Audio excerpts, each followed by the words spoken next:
जिला जिला सब कर ले दुकान है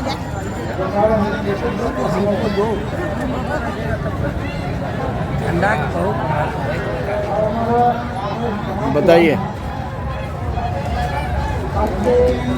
कार्यक्रम में यहाँ शिविर लगाए हैं, बताइए आप। यहाँ हम लोग अम्बेडकरवाद के प्रचार में ये शिविर लगाए हैं। हाँ। और खास करके सावित्रीबाई फूले हाँ। जो हमारी महिला शिक्षिका, इंडिया का पहली महिला शिक्षिका थी, लेकिन उनका प्रचार प्रसार बहुत कम हो रहा है, इसीलिए भी बैनर हम लोग लगाए, सावित्रीबाई फूले मंच तैयार किए हैं। उसका हम अध्यक्ष हैं उमाकांत यादव अधिवक्ता, और ये पंकज कुमार भारती ये उसका जनरल सेक्रेटरी है। रेणु कुमारी हमारा महिला अध्यक्ष है, वही सावित्रीबाई फूले का। और हम लोग सावित्रीबाई फूले मंच के तत्वावधान में ये राष्ट्रीय किसान संगठन तैयार किए हैं। ये राष्ट्रीय किसान संघ किसानों की समस्या को लेकर लड़ रहा है, और हमारी मांग है कि देश में जितनी भी नदियां हैं वहाँ जो पानी बेकार बह के समुद्र में जा रहा है, वो बड़े पैमाने पर लिफ्ट इरिगेशन लगाया जाए, और इस लिफ्ट इरिगेशन के माध्यम से गंगा नदी के दोनों तरफ, उत्तर और दक्षिण दोनों तरफ पानी किसानों के खेतों में पहुंचाया जाए, जिससे सालों भर हमारे खेतों की सिंचाई होगी, सालों भर कृषि काज होगा, तो देश से गरीबी, भुखमरी, महंगाई, बेरोजगारी, बाढ़ और सुखाड़, इन तमाम समस्याओं का निदान एक ही मात्र गंगा में लिफ्ट इरिगेशन लगा देने से हो जाएगा। लेकिन हमारी सरकार, चाहे बिहार राज्य की सरकार हो या केंद्र सरकार हो, वो इस दिशा में ध्यान नहीं दे रहे हैं। वो चाहते हैं कि देश का लोग गरीब रहे, भूखा रहे, तो हमारे पीछे घुटते रहे। लेकिन हम चाहते हैं कि किसान अपना, जब उनके खेतों में सालों भर पानी का इंतजाम होगा, तो किसान खुद खुशहाल होगा, और देश की पूरी आबादी को भोजन, वस्त्र, आवास, शिक्षा, दवाई और रोजगार उपलब्ध कराएगा।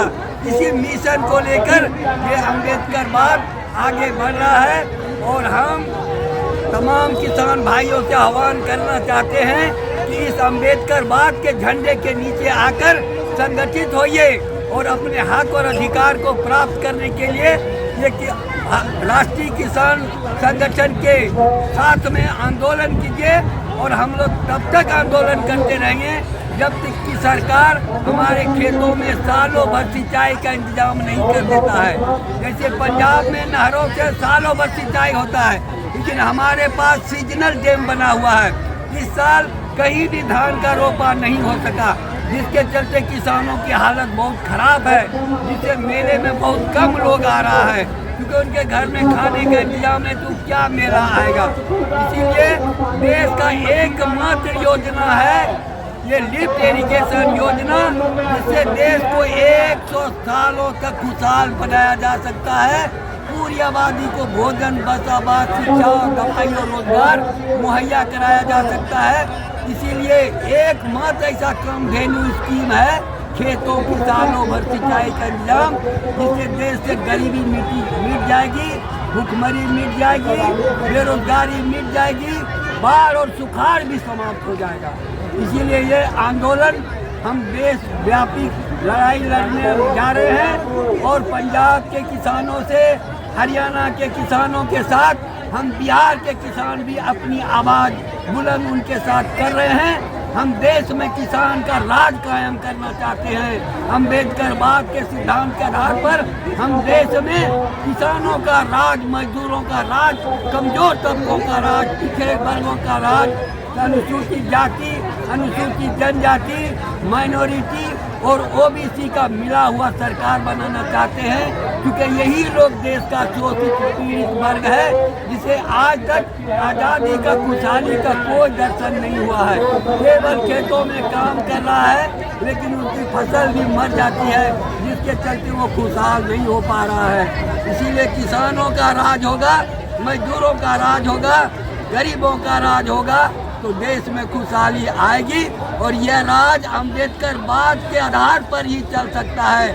नहीं तो जितने लोग शासन में आज बैठा हुआ है, वो अम्बेडकरवाद को मिटाने के लिए, हमारे भारत के संविधान को तोड़ने मरोड़ने के लिए और समाप्त करने के लिए जी जान से कोशिश कर रहा है। आज दिल्ली में करनी सेना आरक्षण के विरोध में ये बिहार में जो जाति जनगणना हो रहा है, इसके विरोध में सुप्रीम कोर्ट में रिट फाइल किया है। क्या गरीबों का योजना में कोई हक नहीं है? जब मालूम ही नहीं होगा गरीबों की संख्या, तो फिर कैसे उनके लिए योजना बनाया जाएगा? इसीलिए जाति जनगणना जो बिहार में प्रारंभ किया गया है, यह सही है। हम देश के सुप्रीम कोर्ट से भी कहना चाहते हैं और देश के केंद्रीय सरकार से कहना चाहते हैं कि अगर आपने जाति जनगणना में बिहार में किसी तरह का व्यवधान डालने का कोशिश किया, तो हम तमाम ओबीसी, अनुसूचित जाति और माइनॉरिटी के लोग मरने के लिए तैयार हैं। हमको जेल में डाल दो, लेकिन हम अपना हक और अधिकार लेके रहेंगे। इन्हीं शब्दों के साथ मैं आप तमाम भाई और बहनों का क्रांतिकारी अभिनंदन करना चाहता हूँ। जय भीम, जय सावित्रीबाई फूले, हमारे देश के प्रथम शिक्षिका।